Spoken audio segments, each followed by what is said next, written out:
Assalamualaikum warahmatullahi wabarakatuh. Kumaha damang sadayana sampurasun, mugia sehat selalu ya sadayana, amin. Kembali lagi dengan saya Solih TV Solih Traveling Vlog guys. Jadi di video kali ini saya akan memberikan tips dan syarat apa aja sih kalau mau kita kerja ke kapal pesiar itu, dan apa aja yang harus kita siapkan dan prepare ya sebelum kita berangkat gitu, dan apabila kita punya niat gitu ya. Barangkali teman-teman yang mau kerja ke kapal pesiar ataupun tetangga dari teman-teman gitu ya yang mau ada niatan kerja ke kapal pesiar mungkin bisa sedikit membantu gitu ya. Dan saya juga ini baru beres kerja di restoran ya, sekitar jam setengah 12 tadi, baru beres jam 2 sekarang ya. Dan kalau siang itu sebenarnya nggak pakai rompi ini, tapi karena ntar mau lanjut lagi jam setengah 4 kerja lagi malamnya gitu di dining room, jadi saya langsung pakai ini aja ya. Dan kebetulan juga saya sekarang mau bikin konten gitu ya, jadi nggak perlu siap-siap lagi ntar. Oke, lanjut aja ke intinya ya. Jadi apabila kita punya niatan ataupun teman-teman nih pengen niat kerja ke kapal pesiar gitu ya, dari sejak mulai SMK gitu ya, apa aja sih yang harus kita siapkan? Pertama, kita itu harus mempersiapkan basic English-nya ya guys, karena ini paling penting gitu. Masa kita mau berlayar gitu ya, ngomongnya bahasa Sunda, gak connect, gak nyambung gitu ya. Jadi kita tuh harus benar-benar mempersiapkan pas mulai lagi sekolah SMK kelas 2-an atau kelas 1, kelas 3 gitu ya, sampai lulus. Dan pas lulus itu kita harus langsung gas itu buat kuliah guys ya. Jadi gak perlu lama-lama lagi, jangan nunda-nunda waktu lagi ya. Takutnya keburu malas ataupun udah gak ada niatan lagi gitu. Nah, pas lulus sekolah, kita itu harus langsung nyambung ke kuliah. Ya, paling maksimal itu 1 tahun lah ya.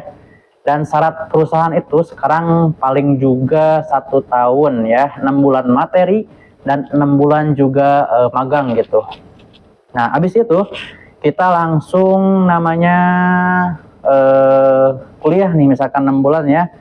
Pas kuliah itu kita harus memaksimalkan waktu selama 6 bulan ya, buat menambah wawasan kita tentang perhotelan. Dan teman-teman juga harus menentukan nih bagian mana aja sih yang mau departemen apa yang mau kita ambil gitu ya, baik departemen restoran, baik departemen front office maupun housekeeping. Karena di sini sebenarnya tergantung passion kita ya. Passion kita itu lebih suka bekerja ataupun lebih suka ngobrol ke tamu gitu ya, ataupun lebih suka komunikasi dengan orang-orang gitu, berarti ngambilnya ke restoran. Kalau misalkan teman-teman kurang bicara nih, misalkan nggak suka bicara, nggak suka omong, berarti ke housekeeping contohnya gitu ya. Dari situ kita juga harus memperdalam guys ya. Yang pertama itu basic English guys ya, dan yang kedua minimal kita harus diploma 1. Nah, misalkan kalau udah 6 bulan materi, nyambung lagi kita 6 bulan magang ya, langsung praktek di lapangan. Dan itu pun juga harus kita maksimalkan guys ya.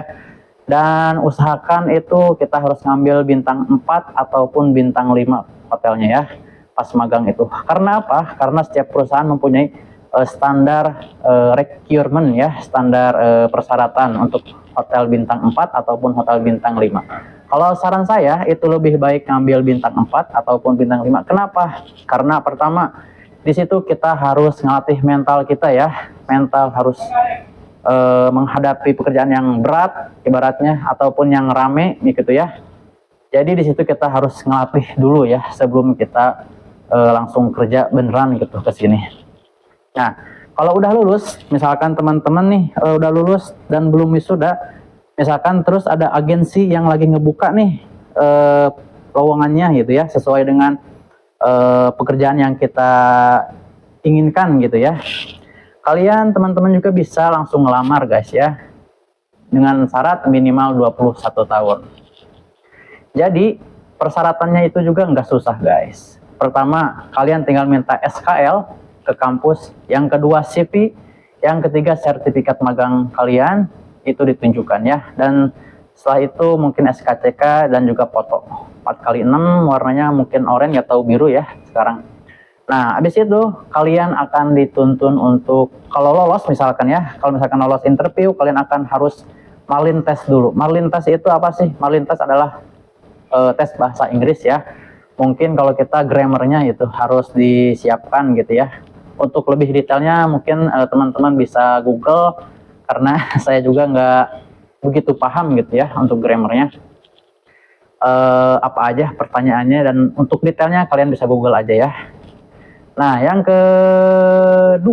ketiga, kalau teman-teman sudah lulus grammar nih, kalian yang harus siapkan itu selanjutnya adalah BST, Basic Safety Training. Salah satu persyaratan untuk bekerja ke kapal pesiar adalah BST. Nanti di situ kalian nggak usah bingung karena agensi ataupun perusahaan akan mengerahkan teman-teman gitu ya ke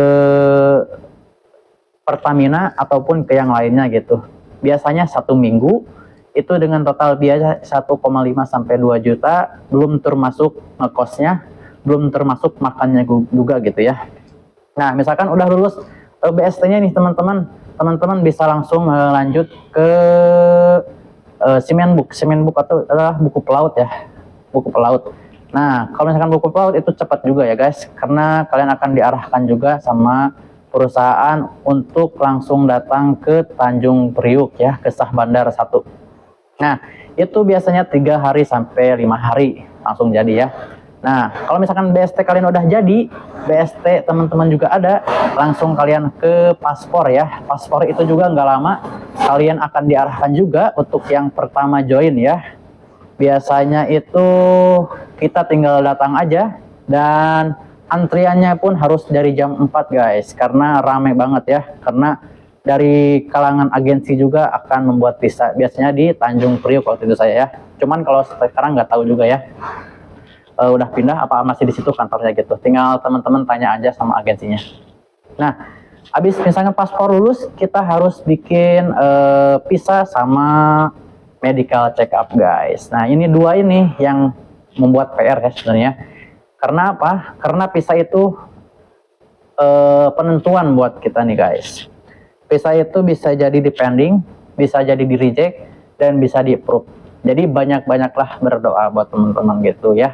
Nah, kalau misalnya visa beres, kita harus medical check up guys. Nih, medical check up itu nggak susah. Yang penting kita harus tetap jaga kesehatan ya.